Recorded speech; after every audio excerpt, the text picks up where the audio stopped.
Scores, welcome back. Welcome back to the live show. Real Hooper show, that is. I appreciate all the love. I appreciate everyone tuning in.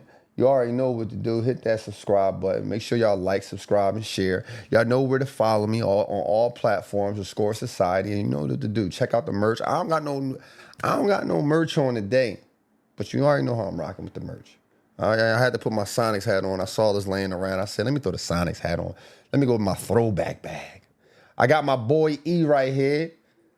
My guy, you know, my man behind the scenes. Y'all think I be doing this by myself? I don't. I'm not that smart. I'm not that smart to be out here doing all this. And I don't have all that time either. What's up with you, E? How you feeling, bro? Hey, E, bring me fit. Bring these lights cool? My lighting cool? Yeah, it looks Everything good? Yeah, everything's good. How you doing, E? What's going on? Doing good, bro. You doing good, man? You tired yet? No, not yet. Yeah, come on, gang. So, man, I get a lot of DMs, E. Hey, E, I get a lot of DMs, man. And there's a lot of people who challenge me, right? And I like it. I like the fact that people challenge me. You follow me? But someone asked me, like, how are you ranking your players? Because I say Giannis is number one power forward all the time, right? And they was like, how are you ranking your players? I rank my players by the degree of difficulties. You get me? So if I put Giannis over Tim Duncan, it's because Giannis had to average 35 points to be a champion. Tim Duncan never had to do that. He ain't had to do that. Duncan averaged 21 points, had a great team, had a great system, and was a phenomenal player. But he didn't have to score 50 in a closeout game. He didn't have to go through what Giannis is going through right now with trades. Giannis won a championship and Defensive Player of the Year, and we didn't see the Bucks in the championship the next year. That's a problem. That's the degree of difficulty. Why would you rank LeBron in front of Jordan? Well, this is the degree of difficulty. This is the degree of difficulty. I think what Jordan did is phenomenal. Like, I have no pushback on it. But then I look at what LeBron did coming from high school, putting a team on his back, right? Not team, a franchise. Franchise on his back. We looking at the rosters like, the Cleveland Cavaliers, they wash. I don't know how he's going to do it. They win in 60 games. 3 or 4 years in the league, he's in the finals. Every super team that he went to, he made it the super team. No, like, he made it a super team. Like, it's not a super team unless I'm here. Every team he went to the year before wasn't a championship contending team. They became a championship contending team when he got on there. He had no mentorship going into the league. Michael Jordan had Dean Smith. He had no mentorship. He had to learn all on his own.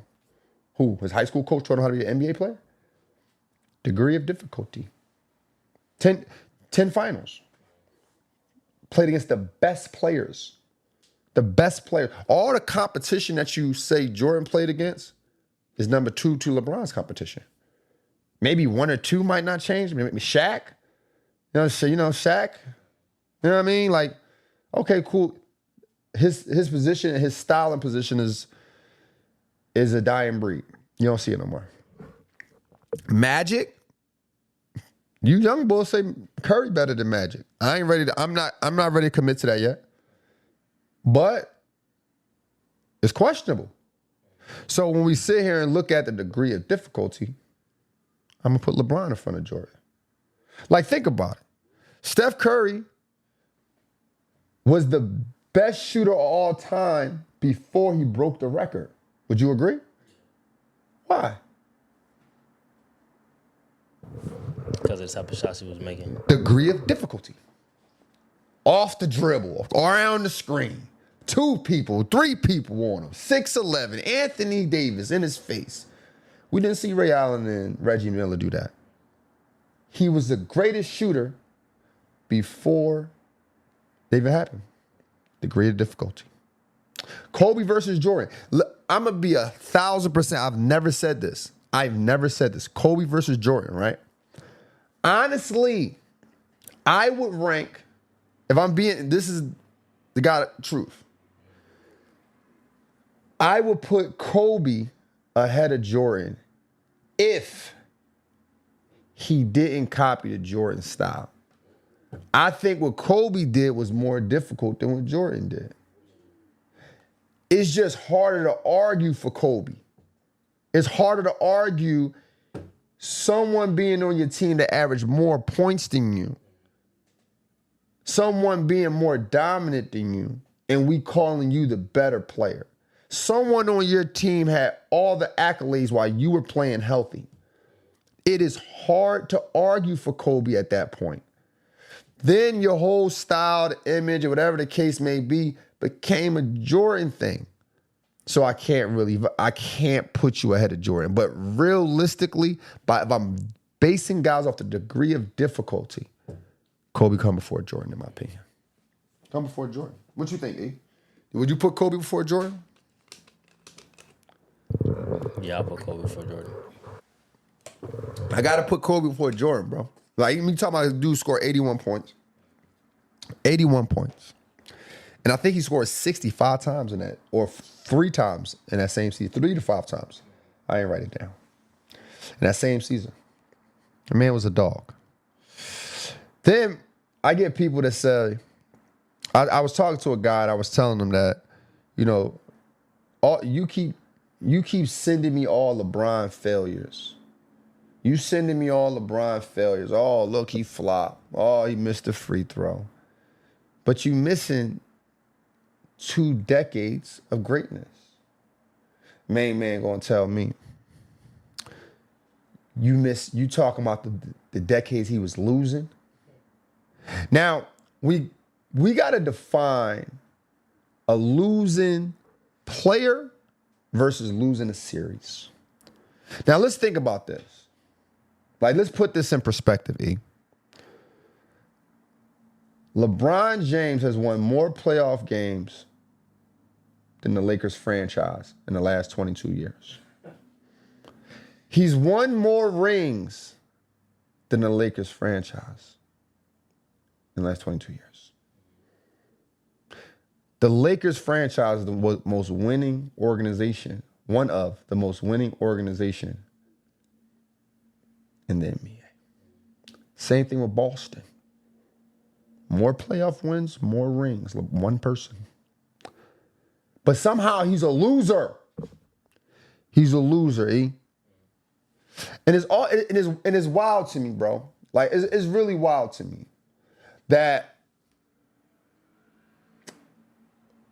you would say a guy going to the finals 10 times is losing, but a guy winning 1 ring in 20 years is a winner. 1 ring in 21 years is a winner. So if a guy wins 5 rings in 20 years, but don't make the finals outside of the years he's winning it, he's a winner? What was he doing for the other 15? What was you rooting for the other 15? So my thing is,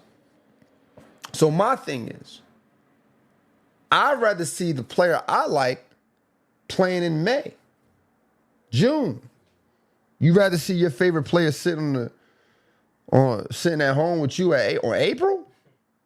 See, you want to see your favorite player doing the post-game shows in April? It don't make no sense. We got to start defining what is a losing player and losing a series. He's been to 10 finals and won 4, right? That's 40%, right? Steph Curry, the greatest shooter all time, right? What's his shooting percentage? 40%. Reggie Miller, Ray Allen, 42%. But they're the greatest shooters of all time, though. They're the greatest shooters of all time at 40%. Why you don't put Kyle Korver up there? His shooting percentage is up there. At one point, 1 year, Kyle Korver averaged a 52% three-point percentage. He should get more respect. But you know why you don't give him more respect? Because he didn't shoot the ball as many times as the other guys. So the other guys don't go to the finals as much, but they get more respect than the guys who actually went to the finals more. How that makes sense? If Steph Curry is the greatest shooter of all time at 42% on three-point shooting, and you giving it to him because of the degree of difficulty, how many times he shot it, why LeBron James don't get the same respect for going to the finals 10 times with the degree of difficulty and having a 40% winning ratio in the finals? It doesn't make sense. But they making special rules for my boy.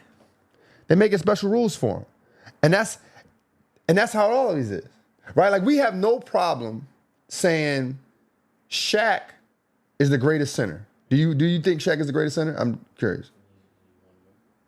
Who's your greatest center? All right, go Jokic. Fine. We'll get to that later. I say Shaq is the greatest center. And people don't fight me on this at all. If I say Shaq is the greatest center, I've never received a DM of Shaq missing free throws. I've never received a DM of Hakeem Olajuwon cooking Shaq in the Orlando Magic City. I've never seen a DM of Kareem Abdul-Jabbar doing a skyhook. But he has less rings than Kareem Abdul-Jabbar. So why y'all don't give me the same pushback y'all gave LeBron? He has 2 less rings than Kareem Abdul-Jabbar. LeBron has 2 less rings than Jordan. But y'all give me a lot of slack about that. They making special rules for that man. They making special rules. See, here's the conclusion I come to. They don't like basketball. You know what people like, bro? They hate the 90s. No, excuse me. They don't like basketball. They hate LeBron, and they miss the 90s. That's what it is. That's all the basketball fans on social media is. They hate LeBron. They hate today's game of basketball, and they miss the 90s. They missed the 90s when they didn't have bills. They miss the 90s. They miss it. They miss when we all just sat around the TV and we watch 8 teams weekly. They miss it. And they don't know how to admit that. So when you don't know how to admit something, it's like this, right? It's like when you was young and you liked the girl in your class, instead of telling her, yo, I like you. What dudes used to do? Make fun of her, pull their hair.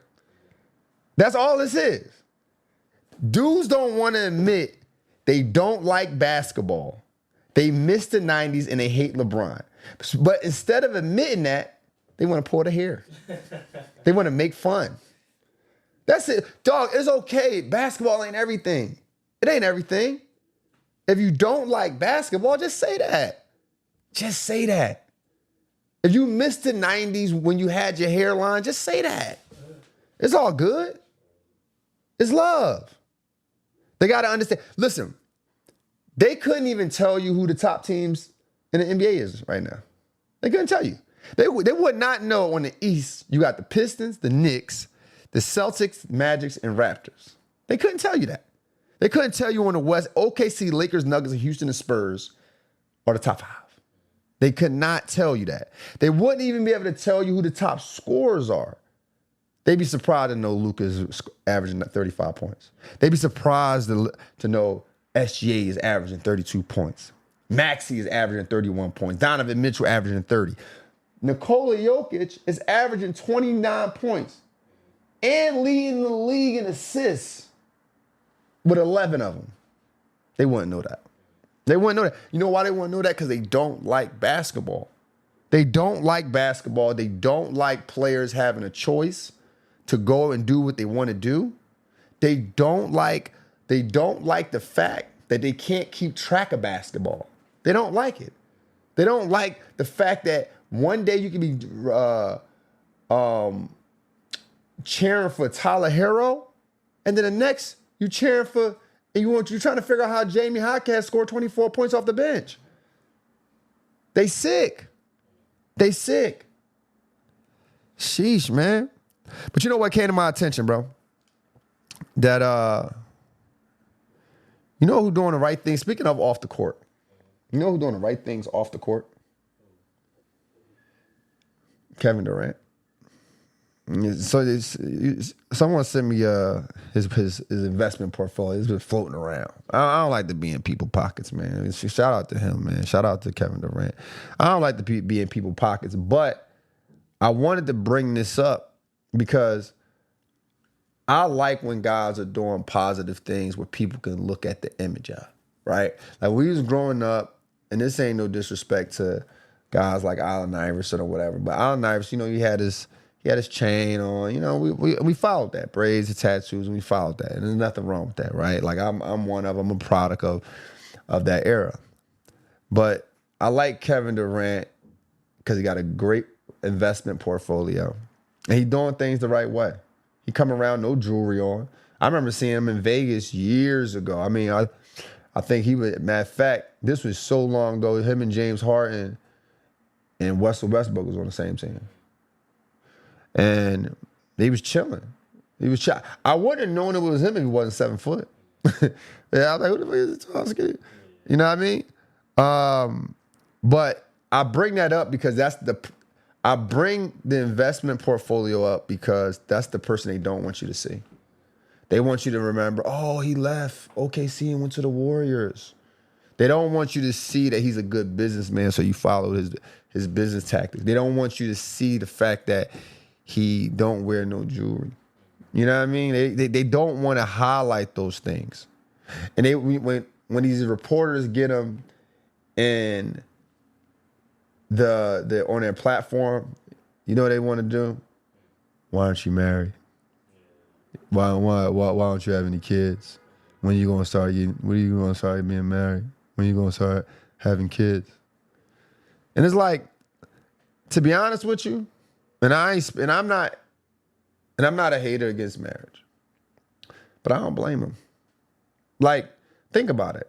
If my investment portfolio went up to close to $1 billion, let's say that. Let's say $1 billion. Why would I be getting married? Who would I like that much? Like, who would I like that much? Like if I didn't have her already. Now if she come in and say, look, we can prenup it all day. I got my stuff, you got your stuff. I ain't really tripping on it. You know what I mean? Then cool.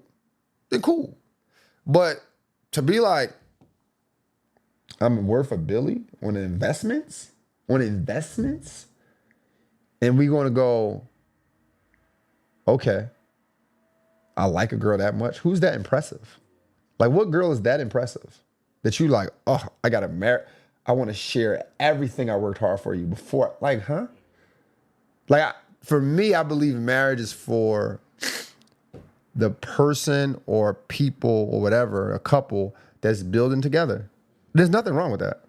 It is nothing wrong with building something together. There's nothing wrong with two people building a life together. But if I already built a life, why would I want to be married? Like, it doesn't make sense. I mean, but that's just me. But let's get into some current news. My boy. You know they try to trade your boy, E. I gotta keep you up, E. You know they try to trade your boy, Anthony Davis. How you feel about that? Huh? I don't think anybody should trade. Yeah. Yeah, I'm with you on that. I mean, Anthony Davis always injured, bro. He's always injured. I don't know why these guys, I don't know why the fans get excited about this. A guy who's always injured. Y'all like, oh, they're going to trade for him. Where should he go? I don't know. Not to a contending team so he can be out the way, I guess. Like he hasn't played 70 games in how long? So, they have him. They trying to get him over to the Pistons, Hawks, or Raptors. Out of those groups, who do you think would be a good fit? I like the Raptors. You like the Raptors? Why the Raptors? Because they already got a big over there. They got a big over there. You plug them in with Brandon Ingram. Yeah. And we had another player. Oh, what's his name? The wing over there. Scotty Barnes. Oh, Scotty Barnes. He's not a wing, but you talking about you got Emmanuel Quickly. Mm-hmm. You give up RJ Barrett. You gotta give up RJ Barrett. I say you give up RJ Barrett for AD. I give RJ Barrett for AD for sure. I don't know. Yeah, I definitely get him up. Scotty Barnes, Brandon Ingram. This way, it's not too much pressure on AD to produce at that 4 position. I agree. Whatever he gives you take it easy. So you don't like him going to the Pistons?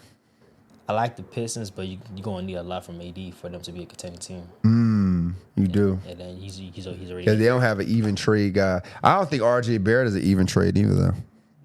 He's not an even trade. RJ Barrett for Anthony Davis, he's not. They gotta give RJ Barrett some more pieces. I mean, RJ Barrett's a few picks, maybe some bench pieces, but nothing. I'm not giving up a lot for AD. I wouldn't give up a lot for him either, but you got to get. You go into the Raptors, and RJ Barrett ain't a swap trade. It's not a swap trade. I do like the Pistons, but you're right. They got to give up some. They got to give up something for that. Ooh, Raptors, Hawks. You don't like the Hawks? Yeah, I don't like the Hawks anyway. Yeah, Raptors might be the best fit if you can get away with an RJ Barrett. What if they trade RJ Barrett and Emmanuel Quickly? I don't know who they got at that point guard position over there in Toronto to replace Emmanuel Quickly. I mean, we're gonna have to replace him. Sneed or Sned, whatever his last name is. I like his game. Nah, I don't know his game. He be balling. I actually saw him at the Rico Hines workouts this summer. He was pretty good. I like him. They try to trade Klay Thompson as well. Take Klay Thompson is in his second year on his 3-year contract, $50 million contract. He wants to go to a contending team. Now, my thing with Klay is, if you are, I was always told this, if you can shoot, you'll always have a job. You always have a job.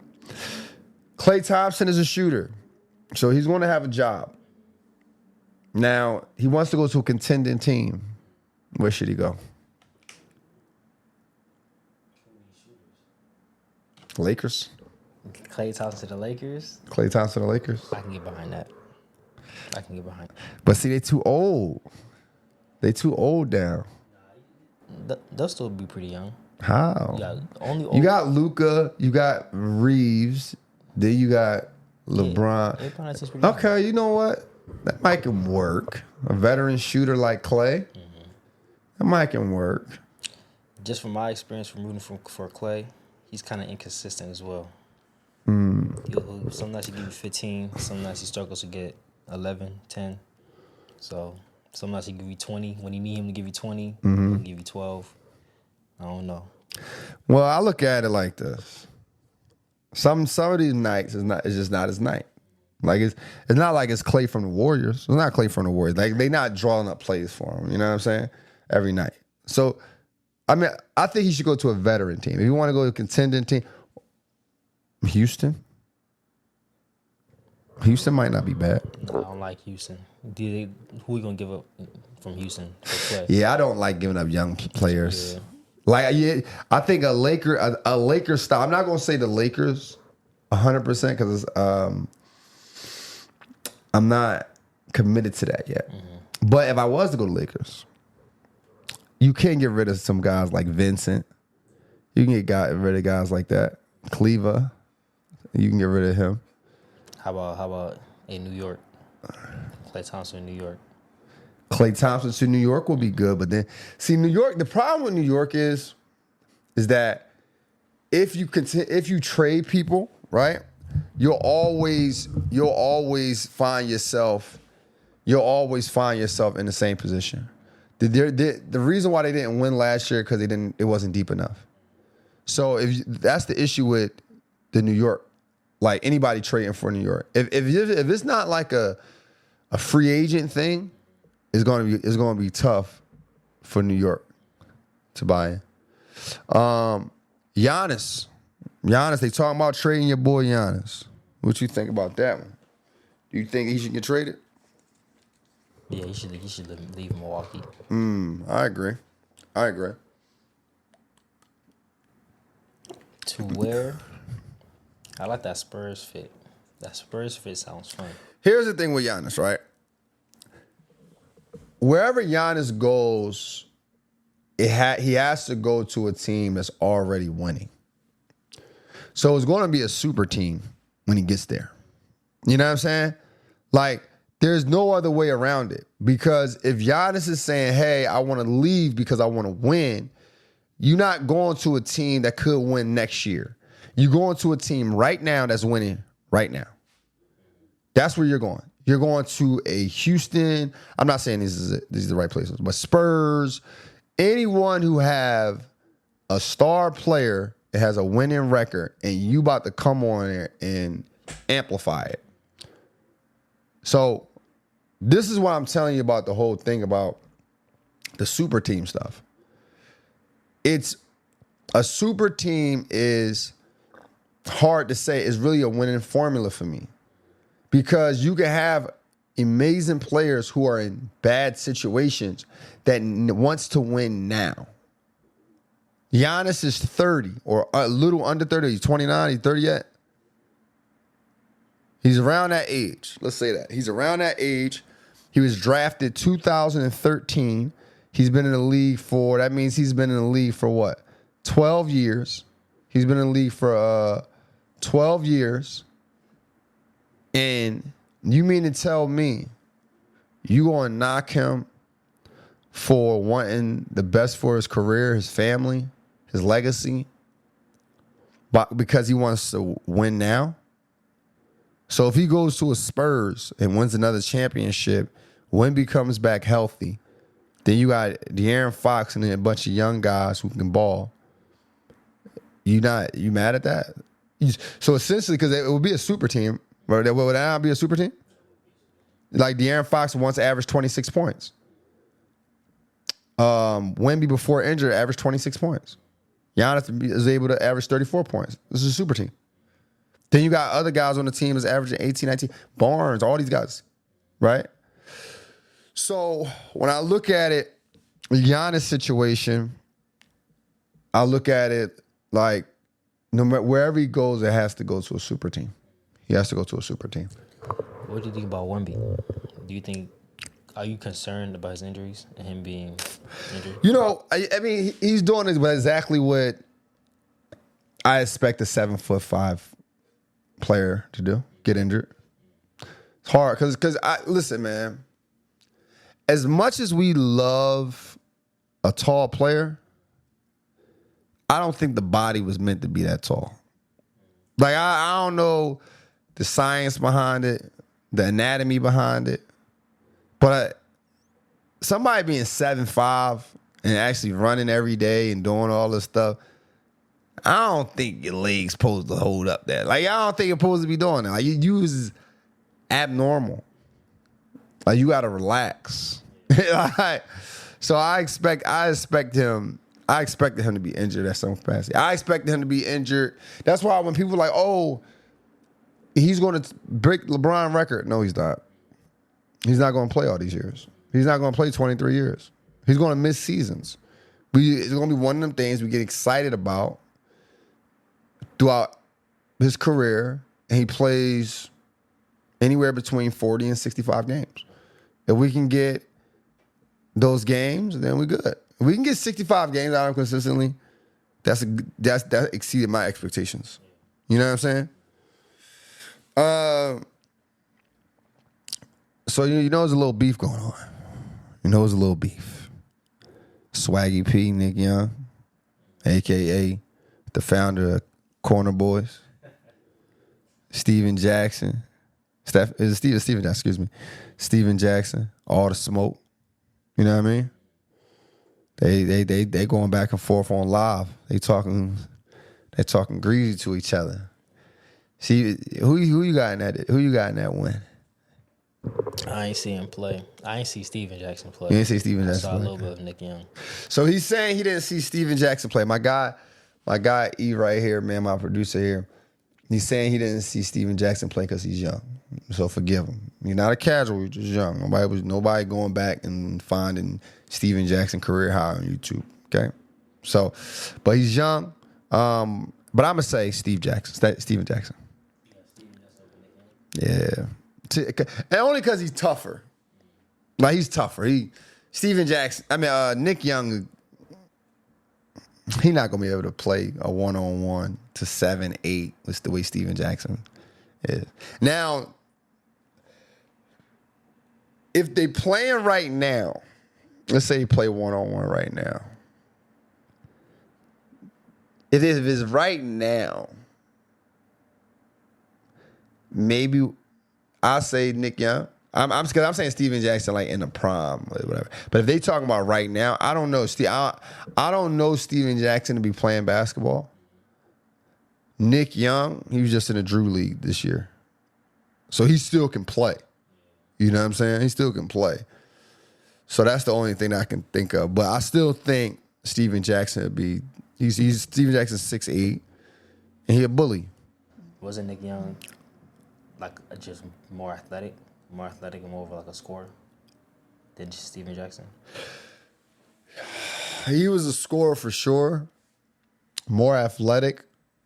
6'8". Like he wasn't like crazy athletic. You know what I mean? I like when I think of Nick Young, I don't think like, oh, this overly athletic guard. I think of he was nice. He was tough. I remember he was at USC with the Mohawk and had the USC Trojan hair edged in his head from his haircut. It was dope. I like Nick Young. But I'm gonna still go Steve Jackson. Now I was saying this earlier, A. This is the hardest era to play in, but it's not the best era. When I say it's the hardest era, I mean the talent is so spread out that if you didn't have a skill set, you couldn't play in this era. You get what I'm saying? The speed is there. If you wasn't a fast person, but like there was guys in the league that wasn't fast at all, that was in the NBA. Like a Mark Jackson, he wasn't a fast guard when he was with the Pacers. Slow guard. They had room for that. But this is a hard era to play in because of that. It's a hard era because it's hard to really match the skills. But it's not the best era because of the consistency for a fan. So I was just on live and one of the guys was like, I want consistency. See, the problem is in the 90s or the 2000s or 2010s, you knew who was shooting 20-something shots a game. Now you don't know if Jalen Brown going to shoot it or Derek White going to shoot it. So it's definitely a hard era. It's definitely a hard era to play in right now, but it's not the best because fans want consistency, and it's hard to give you consistency when everyone is shooting and everyone can score it. This is the reason why people lose money, because they gambling on these apps like it's the 90s. How many shot attempts? Oh, he going to definitely shoot 20. He playing against the Wizards tonight. He going to definitely shoot 20 of them. You get there, he shot 9. Averaged 30 points in a season. Shot 9 times. You didn't have to worry about that with Allen Iverson.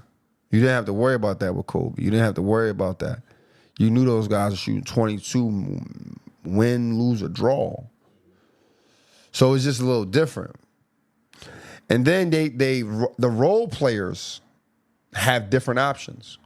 Derek White is a player who came from Division II, Division I, made the NBA champ. And he's about the third option. Probably the second option right now, but third option. And he's shooting 20-something times. He'll go to games where he's shooting 20-something times. For sure. I don't know if that's what he averaged, but he'll shoot it. I couldn't imagine Derek Fisher doing that. Imagine Derek Fisher shooting the same amount as Kobe. Wild. Derek White will shoot the same times as Jalen Brown. Derek White will shoot the same amount of times as Jason Tatum. So if you are a fan, excuse me, if you are a fan and you love the game or you, not to say the game, if you are a fan who loves players, it is hard to follow this. It is hard to follow it. Now, let me ask you this. Do you think isn't it just the players they're capable of shooting that many times because of the skill set? The coaches are allowing it. The star players are looking for them. So does it not make a better product because more people on the squad? No, like I said, it's the hardest era to play in because of the product. Because it's just hard to guard. It's hard. Everything is hard to guard. Everyone got the talent. It's hard. You got to spread it out through the team. So I think it's great, but it's not the best era for fans to follow. Yeah, it's not the best era for fans to follow. You get what I'm saying? So for them, it's tough. It's tough because they don't want to go to the game and watch that. But shouldn't this era make more fans of the game? Because now you're forced to learn who are these other players, like Colin Gillespie. You heard of him, but you see him do what he's doing in Phoenix. It's like, oh, who's that? He kind of nice. But now you got to do all this research on him. You got to go back and follow him. You got to go back and look and all this other stuff. So what school did Colin Gillespie go to? There you go. Yeah. There you go. You didn't know where these guys went. Like the role players wasn't shooting it because you weren't there. You weren't selling the tickets. You know what I mean? That shot was for the star player. We knew where Charles Barkley went. I said Charles Barkley because of the Phoenix Suns. But that's the difference. So with basketball, it's different because players can have storylines. Players can have storylines, man. And people can follow it. People can identify with it. Because they ain't wearing no helmet. There's only 5 guys or 13 guys on the court to follow. So it's easy to create stories. Basketball's a little different. But nonetheless, I love it. I love the game. Some people, like I said, some people don't like basketball. Before we get into last night's games, E, you got anything for me, brother? You got any questions for me? Yeah. Should I slow down, man? Am I going too fast? Pause. We got a shout out from Australia about Wayne. I don't know how to pronounce your name, bro. Sorry. Wayne Odes. So from Australia in the building. I always wanted to go to Australia. I remember I met some great people. I went to Spain a few years ago.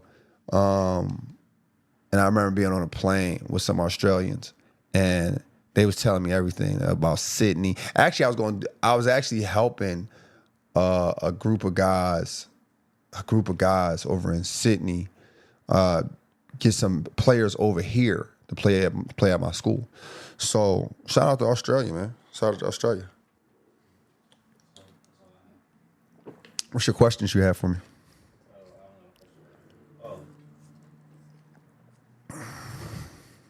My man got some questions, man.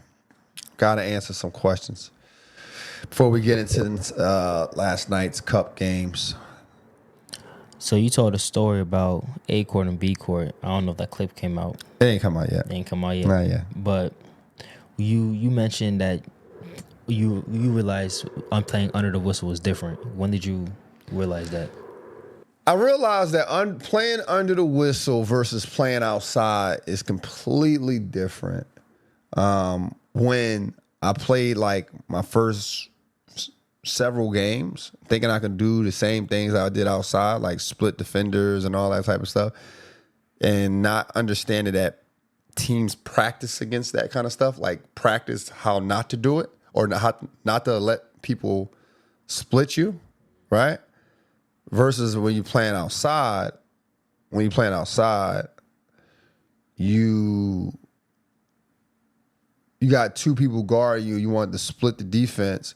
They're not on the same page. You get what I'm saying? So it's different. Like even with the calls. So When you playing outside and you getting certain calls like fouls or travels, it's more cultural. It's more of a outside culture, or more of a not out. Listen, I say outside, open gym culture. You get me? So like certain people won't respect the foul, so you won't even get the foul. So you start conditioning yourself to play under those circumstances, right? Versus if a ref want to go by the book, he calling everything. So under the whistle is different. Like even if you did like a slight travel when you playing, outside or open gym, we're not calling it. It was a good move. It was a good move. But when you play in like open gym against other people, they not calling every travel. You know what I'm saying? So it's different. But versus like in the game, they calling that. They calling it every time. That's just, so that'd be the difference. That was the difference for me. That's when I realized that. I don't know what age I was. Probably like 13 or something like that. I was probably around that age when I realized that playing under the whistle and playing outside or playground ball is different. All right, next question I have for you is what do you think matters more, natural talent or basketball IQ? Whew. Good question. Now, it depends. What position the person play? Let's go general, all positions. If you can generalize it for all positions. All positions? Mm-hmm. IQ is going to matter when it comes to point guards. IQ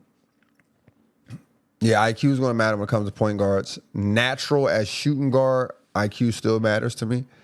Small forward, I'm going to start leaning towards natural because you can't teach height. You can't teach athleticism, and that's the key ingredients you need for that position. I'm gonna say the same thing for small forward on down. You can teach the natural position part, but if you got two good guards to make sure that the ball is in the right person's hand at the right time in the game, because their IQ tells them it, then it pans out like that. So if I had to say an overall answer, I'm gonna say IQ. Yeah, because IQ kind of controls your team. You got a smart point guard like a Chris Paul. Chris Paul been to the been to the playoffs a lot with raw, talented guys. Not to say they wasn't smart, but they didn't need to showcase their IQ with a Chris Paul there. Yeah. Next question I have for you is who do you think impacts winning more, a dominant big or an elite point guard? Who do I think impacts the game more, dominant big or elite point guard? I'm gonna say a dominant big. Here's why I'm gonna say a dominant big. A dominant big doesn't have to think, doesn't have to sacrifice. So he's going to give us dominance every night. Versus an elite point guard can be elite, but there'll be nights when the offense is stale. Like they're just all watching you. They're just chilling. And they're not preparing for the playoffs at that point. You don't know what they can do in the playoffs. You get me? Versus a dominant big, a dominant big can do a lot of things, right? A dominant big can pass, you just shoot. That's dominance. Dunk, strong in everybody. So he can make a more of an impact than a elite point guard who's shooting and doing all those things. Because we've seen Russell Westbrook do it. Russell Westbrook is an elite point guard, averaged a triple-double. But I think his team won 57 games that year. So, and that's because you don't prepare everyone else for their spotlight when they get the ball. Like, yeah, you're passing it, but you're passing it in the right time. Like, but what happens when you can't make that assist and they got to create their own? Then what? You feel me?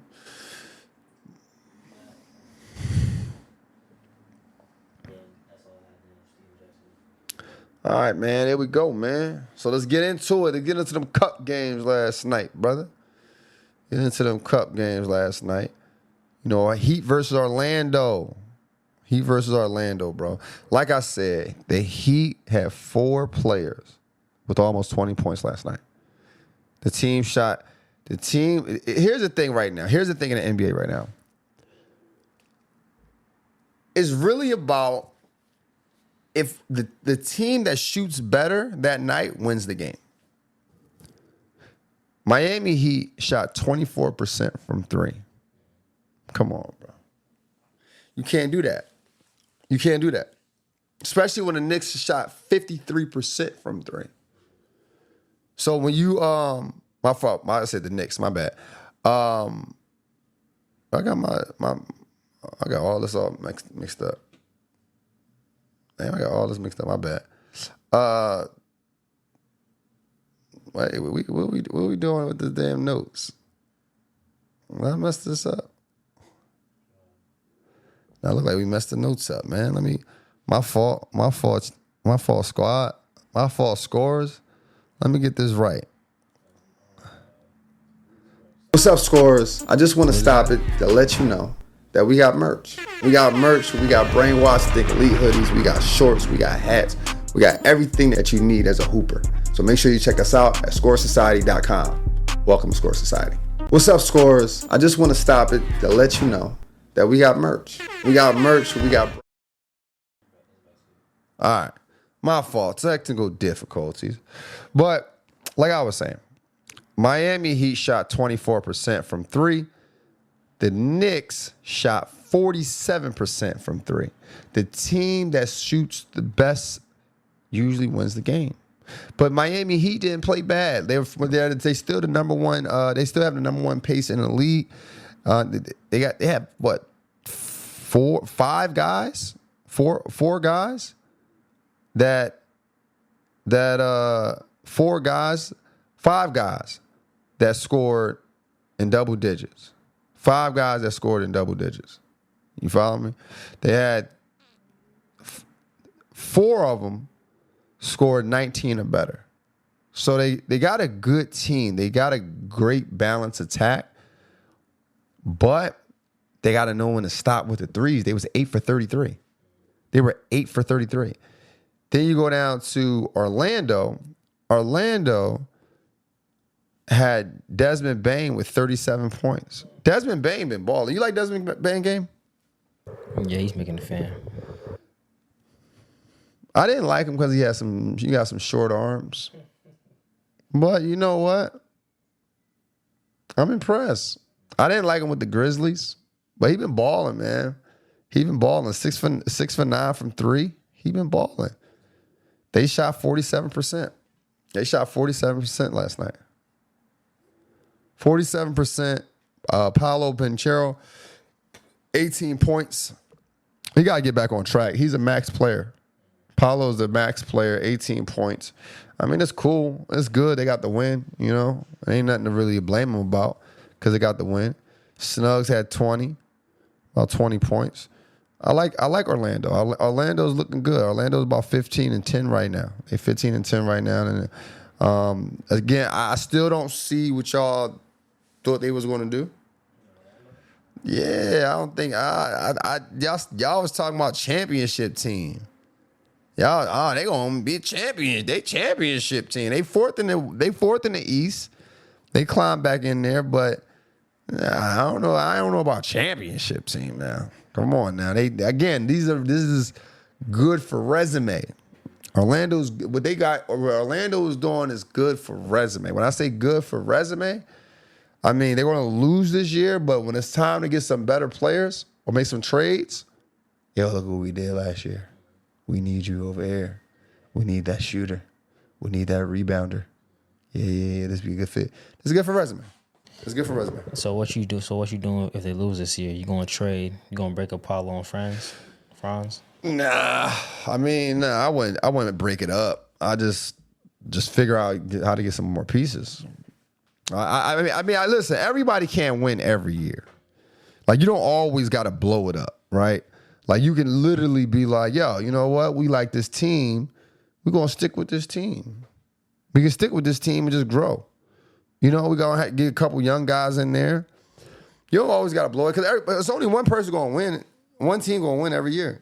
You know what I mean? Though, what you hoping for Orlando, just keep your fan base excited. They're in the 4th spot. Your fan base is excited, right? You got Desmond Bain scoring 37 points. You know, some nights Paulo going to do it. You know, Snugs done scored 20 points last night. You know, so it ain't far off. It ain't far off at all. Let's go to the Knicks versus the Raptors. Hey, E, you know what, E? I got to say you was wrong, bro. I got to say you was wrong. You know why you was wrong, bro? You was hating on the Raptors earlier. Hey, listen, scores. He was hating on the Raptors hard, bro.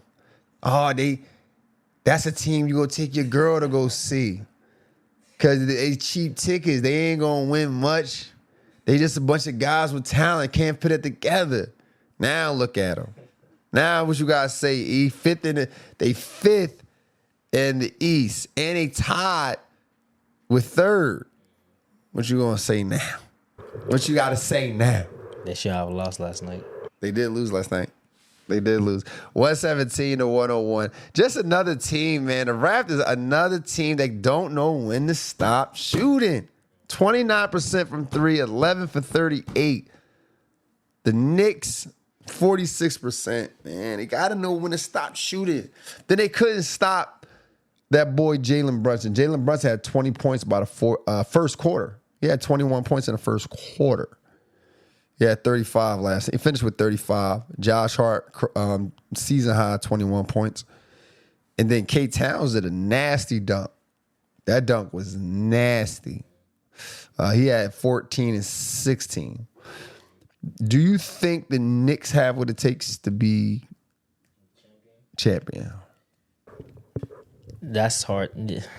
I believe in Jalen Brunson. Ooh. I believe once again in the playoffs, Jalen Brunson is going to carry them over the hump this year. Young AI. I like Jalen Brunson too. He remind me of left-hand AI with a better jump shot and a better team. Well, at that point, he just Jalen Brunson, right? But no, I like Jalen Brunson. I like their team. K Towns. You do need another natural scorer though. Guys who can really like Josh Hart is a good role player. Mikal Bridges, same thing. OG, same thing. Karl Anthony Towns, you depending on him to come score. You don't believe in Towns? I believe in Towns is always going to be productive. I don't think he's always going to be a person you can rely on when it comes to scoring. He can be productive, though, for sure. I don't know. Last year in the playoffs against that Celtics, he did his thing. He was doing his thing. Yeah, he did his thing. He did his thing, and he still went home. So he not creating no shot. You need somebody to take the slack off Jalen Brunson. Jalen Brunson, they put some bigger guards on him. Is a dub for him. You think Jordan Clarkson can help out with that once the recent playoffs? No. I don't think, excuse me guys, if you listen on audio, I'm drinking some water. I've been on live for the last 2 hours. Sorry about that. I don't think Jordan Clarkson can do what Jalen Brunson do at any stretch of the imagination. I think he'll give what he did last night, 26 minutes, 12 points, 5 for 10. He shot 50%. I think that's all you need from him. So you don't think anybody this team can scale up to what are you looking for in the secondary? Jalen Brunson is ninth in the league in scoring, averaging 29 points right now. Who the heck is scaling up? I mean, what are you looking for? Another scorer. I don't know what score that is, but just another scorer who Jalen. Because here's the thing: everyone likes the fact that Jalen Brunson's averaging 28 points, right? But the problem is that's your point guard. Remember I talked about people around you getting stale. So people just standing around watching you dance, it doesn't create good energy flow with the ball. You know what I mean? So that's the problem I have with the Jalen Brunson shit. Yeah. Man, it was only another game. It was only one more game. Actually, that was the last. Actually, my fault. That was the last game. And then we got to go to the Raptors. My man B.I. had 31 points, 6 rebounds, 6 assists. Scotty Barnes, 13 points, 5 rebounds, 4 assists. Scotty Barnes didn't play his best game. He just didn't play his best game. He was 6 for 18 last night.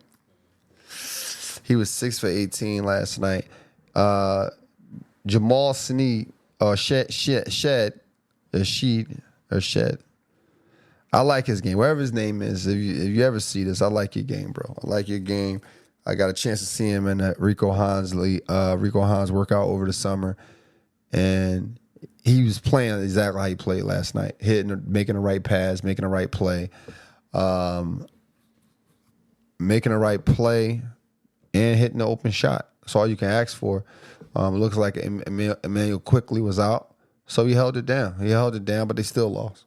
101-117. We got the Knicks in Orlando and Vegas for the Cup. Do you like this whole Cup thing, the whole tournament thing? I actually do. I actually do like it. Makes it kind of exciting, especially with the special court, them going to Vegas. Okay. Gives it a different feel. Okay. I was about to ask you that, dude. What you think about the it's whatever for me. Honestly, I don't really understand the format. Yeah, it's whatever. Like, it's like whatever. Like, you know what I mean? It's like more games. Okay. Like, I can watch more basketball. You don't think it makes the games exciting, though? Like, them going to Vegas, different court. You don't think the court is cool. I like the court. I do like the court, but it doesn't do nothing for me. I like basketball. I can watch basketball all day. Like, I can literally just sit and chill and watch basketball. But the reason why the Cup came into play was because of the competitiveness of the regular season. Right. You don't think the games are more competitive? I mean, listen, I think I understand it from a business standpoint, right? Like, yes, that makes a lot of sense. Like, you don't want them to get exhausted, right? You don't want to get them too exhausted. So, or you want to just throw some variety in there. I get that. Is it the greatest thing I've seen? No. I mean, it's just whatever. It's still whatever for me. Tonight, we got OKC in Phoenix. We got OKC in Phoenix tonight. Who you got? You think Phoenix can pull it off? Yeah, give me Phoenix, man. Okay, go with the underdog. Tonight, yeah. Okay. Phoenix is 7th place right now.